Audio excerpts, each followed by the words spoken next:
ജീവിതത്തിലെ ഏറ്റവും നല്ലൊരു മുഹൂർത്തം ഇപ്പൊ കഴിഞ്ഞു. ജീവിതത്തിലെ നല്ലൊരു ഭാഗം ഇപ്പൊ ഒരു ലിനുവിനെ പിന്നീട് സ്വന്തമാക്കി. ഈ നിമിഷത്തെ എങ്ങനെയാണ് ഓർക്കുന്നത്?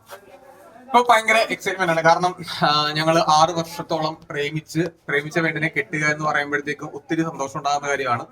ഞാൻ സത്യം പറഞ്ഞാല് ഞാൻ നല്ല ഓട്ടമായിരുന്നു കഴിഞ്ഞ ദിവസങ്ങളായിട്ട്. അപ്പൊ എനിക്ക് എന്റെ ആ കല്യാണത്തിന്റെ ആ മൊമെന്റ്സ് സത്യം പറഞ്ഞു കഴിഞ്ഞാൽ ഇങ്ങനെ എനിക്കിന്ന് എക്സൈറ്റഡ് ആയിട്ട് എൻജോയ് ചെയ്യാനായിട്ട് സാധിച്ചിട്ടുണ്ടായിരുന്നില്ല. കാരണം എല്ലാ ദിവസവും ഞാൻ വീട്ടിലെത്തുമ്പോഴത്തേക്കും വെളുപ്പിന് 4 മണി അല്ലെ രാത്രി 3 മണി ഒക്കെയാണ് വരുന്നത്.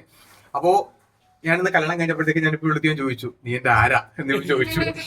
ആരാ ഇപ്പൊ അതായല്ലോ. ഇപ്പൊ അതാകുമ്പോഴത്തേക്ക് നമുക്ക് ഭയങ്കര സന്തോഷമാണ്. കാരണം നമുക്ക് ഈ ഒരു 6 വർഷത്തെ ജേണി എന്ന് പറയുമ്പോഴത്തേക്ക് അതിനകത്ത് ഒരുപാട് ഇണക്കവും പിണക്കവും സന്തോഷങ്ങളും ഒരുപാട് ടെൻഷൻസും എല്ലാം ഉണ്ടാകും. അപ്പൊ എൻഡ് ഓഫ് ദി ഡേ അതെല്ലാം കഴിഞ്ഞിട്ട് ഇനി നമ്മുടെ കൂട്ടത്തിൽ ഒരാളായിട്ട് നിൽക്കുക എന്ന് പറയുമ്പോഴത്തേക്കും ഭയങ്കര സന്തോഷം ഉണ്ടാകുന്ന ഒരു കാര്യമാണ്.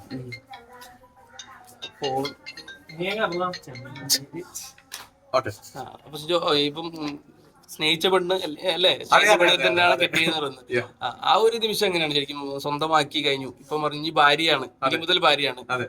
ഇപ്പൊ തലേന്ന് ഇന്നലെ നമ്മുടെ വീഡിയോയിൽ പറഞ്ഞു എന്റെ അവസാന നിമിഷങ്ങളാണ് ബാച്ചലർ ലൈഫിൽ.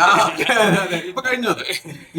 ഇപ്പൊ ഇന്നലെ എല്ലാടിക്കും സായിയും ഒക്കെ ഉണ്ടാവത്തില്ല. അപ്പൊ ഞങ്ങൾ തമാശക്ക് പറയുമായിരുന്നു, സിജോ സിംഗിൾ ആണ്, ഞാൻ സിംഗിൾ ആണ് എന്നൊക്കെ മെസ്സേജ് അയക്കും, ഞാൻ സിംഗിൾ ആണല്ലോ എന്നൊക്കെ പറഞ്ഞിട്ടുണ്ട്.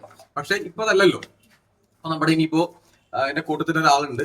ഞാൻ മുമ്പ് ഞാൻ പറഞ്ഞിട്ടുണ്ട്, എന്റെ ജീവിതത്തിൽ ഏറ്റവും കൂടുതൽ എന്റെ നല്ല സമയങ്ങൾ അല്ലെങ്കിൽ എനിക്കൊരു ഇപ്പോ നിങ്ങളെല്ലാവരും എന്നെ കാണാൻ ഇപ്പൊ എന്റെ മുമ്പിൽ നിൽക്കുന്നതിന് കാരണമായിട്ടുള്ള ഒരു സിജോ ഉണ്ടെങ്കിൽ, നമ്മൾ വലിയ ആളെന്നല്ല ഉദ്ദേശിക്കുന്നത്, നമുക്ക് ജീവിതത്തിൽ എന്തെങ്കിലും നമുക്ക് നേടാൻ സാധിച്ചിട്ടുണ്ടെങ്കിൽ എന്റെ ലൈഫിൽ അത് ലിനു വന്നതിന് ശേഷമാണ്. അപ്പോ അത് ലിനു എന്റെ ആദ്യൊരു സുഹൃത്തായിട്ട് വന്നു, പിന്നീട് ഒരു കാമുകിയായിട്ട് വന്നു, ഇപ്പോ എന്റെ ഭാര്യയായിട്ട് നിൽക്കുമ്പോഴത്തേക്കും അത് ഞാൻ ഭയങ്കരമായിട്ട് ഒരുപാട് പ്രാർത്ഥനയോടും ഒരുപാട് ആഗ്രഹത്തോട് നോക്കിക്കാണുന്നുണ്ട്. എന്റെ മുന്നോട്ടുള്ള ലൈഫിനകത്തും എനിക്ക് ഒരുപാട് സക്സസ് ഇനിയും ഉണ്ടാകും എന്നുള്ള കാര്യത്തിനകത്ത് അതും ഞാൻ ഭയങ്കരമായിട്ട് എൻജോയ് ചെയ്യുന്നുണ്ട്. ഇപ്പോ എന്താ പറയണ്ട, ഞാൻ റൂമിൽ നിന്ന് ഡിസ്കസ് ചെയ്യുമായിരുന്നു. ഞങ്ങൾ തലയിട്ട് കഴിഞ്ഞു വന്നു. എനിക്ക് തോന്നുന്നു നമ്മുടെ അവിടെ വെച്ചിട്ട് സാധ്യത പൊട്ടിക്കും. ഓൾറെഡി അത് നിങ്ങൾ കണ്ടിട്ടുണ്ടാവും. ഒരു ചെറിയ പരിപാടി കൂടെ നമ്മളിപ്പോ അതിന്റെ കൂടെ സ്റ്റാർട്ട് ചെയ്യുന്നുണ്ട്. അപ്പോ നമ്മുടെ ലൈഫിൽ പുതിയൊരു അധ്യായം കൂടെ സ്റ്റാർട്ട് ചെയ്യുമല്ലേ. അപ്പോ അതും ലിനു വന്നതിന്റെ ഭാഗ്യമായിട്ട് ഞാൻ കണക്കാക്കുന്നു. എല്ലാ ക്രെഡിറ്റ്സും എന്റെ ലൈഫിന്റെ സക്സസിന്റെ എല്ലാ ക്രെഡിറ്റ്സും ഞാൻ എപ്പോഴും കൊടുക്കുന്നത് ലീനോട് തന്നെയാണ്. അതൊന്ന് റിലീവ് ചെയ്യാൻ പറ്റുമോ? ഇപ്പൊ നമ്മുടെ ഈ ഒരു പുതിയൊരു അധ്യായം കൂടി വന്നു. പുതിയ അധ്യായത്തിന്റെ കാര്യം കാരണം അതിന്റെ ആൾക്കാർ ഇപ്പോൾ വന്നിട്ടുണ്ട്. പോസ്റ്റ് ഒക്കെ ചെയ്തു ചെയ്തു അല്ല. അപ്പൊ എന്റെ അടുത്ത് പറഞ്ഞത് സ്റ്റേജിൽ വെച്ച് അവര് ഒഫീഷ്യലി അത് ചെയ്യുമെന്നാ പറഞ്ഞു. കുറച്ച് സമയം കൂടെ നമുക്ക് വെയിറ്റ് ചെയ്യാം. കാരണം അത് ഞാൻ അങ്ങനെ ആ ഒരു മേഖലയുമായിട്ട് അത്ര പരിചിതമായിട്ടുള്ള ആളോ, ഇത്ര എക്സ്പീരിയൻസ് ഉള്ള ആളോ, അത്ര കഴിവുള്ള ആളോ അല്ല ഞാൻ. പിന്നെ നമ്മുടെ കൂട്ടത്തിലുള്ള ആൾക്കാരുടെ കൂട്ടത്തിൽ എല്ലാം നമുക്ക് അറിയാവുന്ന ആൾക്കാരാണ് അതിന്റെ ഭാഗമായിട്ട് നിൽക്കുന്ന എല്ലാവരും തന്നെ. അത് എന്താണെന്ന് മാത്രം ഇപ്പൊ ഞാൻ പറയുന്നില്ല, ഓൾറെഡി പറയാം. അത് വലിയ അപ്പോ എന്നെ സംബന്ധിച്ചുള്ള വലിയ കാര്യമാണല്ലോ. അപ്പൊ നമുക്ക് കുറച്ച് സമയം കഴിഞ്ഞാൽ അതിന്റെ കാര്യം കൂടെ പൊടിക്കാം.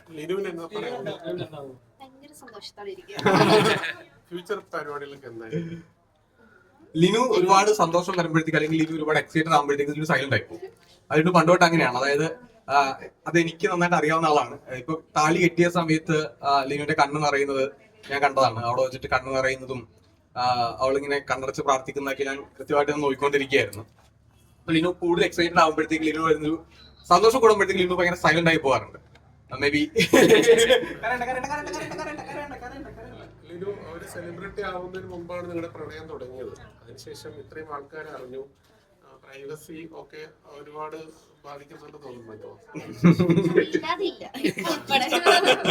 അത് ശരി, എൻജോയ് ചെയ്യുന്ന ഒരാളാണോ പ്രൈവസി വേണം എന്ന് ആഗ്രഹിക്കുന്ന ഒരാളാണോ? ലിനു കുറച്ച് പ്രൈവസി ഇഷ്ടപ്പെടുന്ന ആളാണ്. അതായത് ലിനു എപ്പോഴും കുറച്ച് ഇപ്പൊ ഞങ്ങളെ ഇപ്പോ നമ്മുടെ യൂട്യൂബ് ചാനലിനകത്താണെങ്കിലും ഞങ്ങൾ ഒരുമിച്ച് പോകുന്ന സമയങ്ങളിൽ പലരും ചോദിച്ചിട്ടുണ്ട് എന്തുകൊണ്ടാണ് നമുക്ക് ഒരുപാട് വ്ളോഗ് ഇടാത്തത്. നമ്മൾ കല്യാണത്തിന്റെ കുറച്ച് മൊമെന്റ്സ് ആണ് നിങ്ങൾ ഇടുന്ന പോലെ നമ്മൾ ഇട്ടിട്ടുള്ളത്. അല്ലാണ്ട് അപ്പോ കാരണം ലിനുവിന് പ്രൈവസി ഭയങ്കര ഇമ്പോർട്ടന്റ് ആണ് എപ്പോഴും.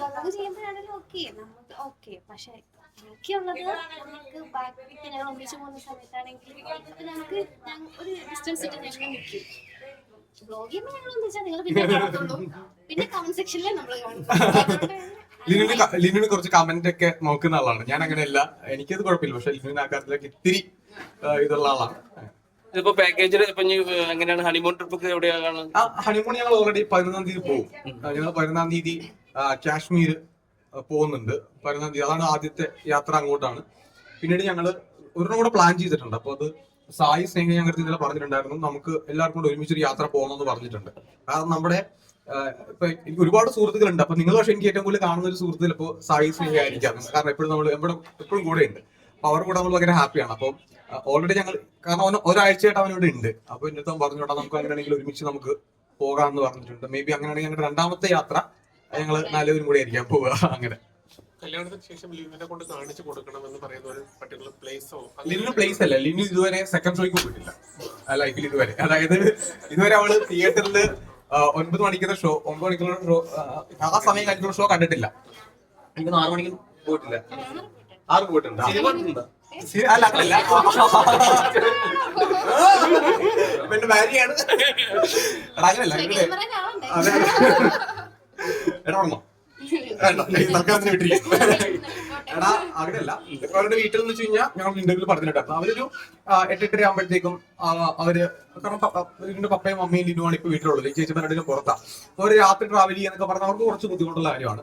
മാത്രമല്ല പപ്പയ്ക്ക് രാവിലെ 6 മണിക്ക് പപ്പയുടെ ഷോപ്പിലേക്ക് പോകണം. അപ്പൊ അത് സാഹചര്യം അതിന് അനുകൂലമായിരുന്നില്ല. അപ്പൊ ഇതിനുവേണ്ടി ഏറ്റവും ആദ്യം പറഞ്ഞ കാര്യമാണ് നമുക്ക് രാത്രി ഒരു സിനിമയ്ക്ക് പോകണം എന്നുള്ളത്. ലൈക്ക് അപ്പൊ നമ്മൾ ഉടനെ തന്നെ നമ്മള് അവിടെ ആദ്യം രാത്രിയുള്ള സിനിമ കൊണ്ടേ കാണിക്കുക എന്നുള്ളതാണ് ആദ്യത്തെ കാര്യം. അത് നാളെ പോവാ അല്ലെങ്കിൽ മറ്റന്നാൾ പോവാ അങ്ങനെ. പിന്നെ ലുനുവിന് കുറച്ച് സ്ഥലങ്ങൾ എനിക്ക് പറഞ്ഞിട്ടുണ്ട്. കാരണം അതിലുള്ള കുറെ സ്ഥലങ്ങൾ പറഞ്ഞിട്ടുണ്ട്. അപ്പൊ അവിടേക്ക് ഇനിയിപ്പോ ഓരോ സ്ഥലങ്ങളായിട്ട് നമുക്ക് വിസിറ്റ് ചെയ്യണം. ലാലേട്ടൻ്റെ അടുത്ത് നമ്മൾ ഓൾറെഡി ഞങ്ങൾ 2 തവണ ഞാൻ ട്രൈ ചെയ്തു ലാലേട്ടനെ ഒന്ന് നേരിട്ട് കല്യാണത്തിന് മുമ്പ് മീറ്റ് ചെയ്യാനായിട്ട്. അപ്പൊ ഇന്നലെ ഞാൻ പറഞ്ഞു നമുക്ക് ബറോസിന്റെ റിലീസ് വന്ന സമയത്ത് ലാലേട്ടൻ നല്ല തിരക്കായി പോയി. അപ്പൊ ലാലേട്ടൻ അതിന്റെ ഇടക്ക് ഹരിപുരമായിട്ട് നമുക്ക് ലാലേട്ടനെ പോയി കാണുക എന്നുള്ളതല്ലോ, അദ്ദേഹത്തിന്റെ സമയം കൂടെ നോക്കണ്ടേ. അപ്പൊ ഇന്ന് അമ്മയുടെ ഫാമിലി മീറ്റപ്പ് ആണ്. അപ്പൊ ഇത് കഴിഞ്ഞിട്ട് ലാലേട്ടൻ ഒരു ട്രിപ്പിലുമായിരുന്നു. അപ്പം ഞാനിങ്ങനെ അന്വേഷിച്ച് പറയാൻ സാധിച്ചു ലാലേട്ടൻ ട്രിപ്പിലായിരുന്നു. അപ്പൊ എന്തായാലും ലാലേട്ടൻ ഉറപ്പായിട്ടും പോയി കാണും. 100% ലാലേട്ടൻ ഉറപ്പായിട്ടും ഞാൻ പോയി കാണും.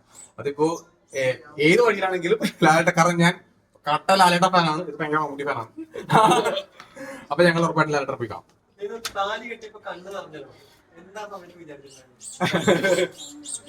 പലതരം തുടങ്ങുന്നിട്ട് ആലോചിച്ചു. അപ്പം ഇത്രയും നാളും കഴിഞ്ഞിട്ട് ഇങ്ങനൊരു ഞങ്ങൾ ഇത്രയും നാളും കണ്ട സ്വപ്നം യാഥാർത്ഥ്യമായപ്പോ ഞാൻ എങ്ങനെയാണ് ഇമോഷണലായി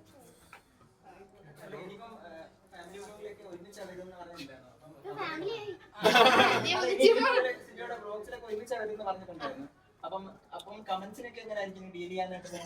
അച്ഛൻ മൈൻഡാക്കണ്ട. ഞാൻ പറയും കമന്റ് നോക്കേണ്ട ആവശ്യമില്ല എന്നുള്ളത് ഞാൻ എപ്പോഴും പറയാറില്ല. അങ്ങനെയല്ല, ഇപ്പൊ നമ്മൾ ഇഷ്ടപ്പെടുന്നവരും ഇഷ്ടപ്പെടാത്തവരും തീർച്ചയായിട്ടും ഉണ്ടാവും. സോഷ്യൽ മീഡിയ ലൈഫ് എപ്പോഴും അങ്ങനെയല്ലേ. അപ്പൊ നമ്മൾ കമന്റ്സിന് അങ്ങനെ ഒരുപാട് ബോധപ്പെടാണ്ട് ആവശ്യമില്ലെന്ന് എപ്പോഴും ഞാൻ പറയാറുണ്ട്. പക്ഷെ അത് ലിവിന്റെ വ്യക്തിപരമായിട്ടുള്ള താല്പര്യമാണ്. അവർക്കൊരു വ്യക്തിത്വം ഉണ്ടല്ലോ, ആ വ്യക്തിത്വം കമന്റ് നോക്കുന്ന ആളാണ്. പിന്നെ അതൊക്കെ എന്റെ സ്വഭാവം നടക്കുന്ന കാര്യങ്ങൾ. അങ്ങനെയൊന്നുമില്ല. കമന്റ്സ് ഒക്കെ ഇതൊക്കെ ഭാഗമല്ലേ, അതൊന്നും നമ്മൾ നോക്കണ്ട. അവരുടെ കാര്യം പറയുന്നു, നമ്മൾ നമ്മുടെ ലൈഫായിട്ട് മുന്നോട്ട് പോകുന്നു. ദാറ്റ്സ് ഇറ്റ്, അത്രേ ഉള്ളൂ. നമ്മൾ നമ്മുടെ അടുത്ത സ്റ്റെപ്പിലേക്ക് പോകുക എന്നുള്ളതല്ലേ. നമ്മളെപ്പോഴും ഒരു കാര്യത്തിൽ ഒതുങ്ങി നിൽക്കാറുണ്ട്. നമുക്ക് നമ്മുടെ ലൈഫിന്റെ അടുത്ത സ്റ്റെപ്പിലേക്കൊക്കെ മുന്നോട്ട് നന്നായിട്ട് പോകുക എന്നുള്ളതാണ് ആ രീതി പോകാം. ഓക്കെ അല്ലേ? ബാക്കി അപ്പൊ നമുക്ക് അവിടെ വന്നിട്ട് നമുക്ക് എല്ലാവിധ ആശംസകളും. താങ്ക് യു സോ മച്ച് എല്ലാവർക്കും. ഓക്കെ, അവിടെ വെച്ചാണ്. ഓക്കെ മുത്തേ.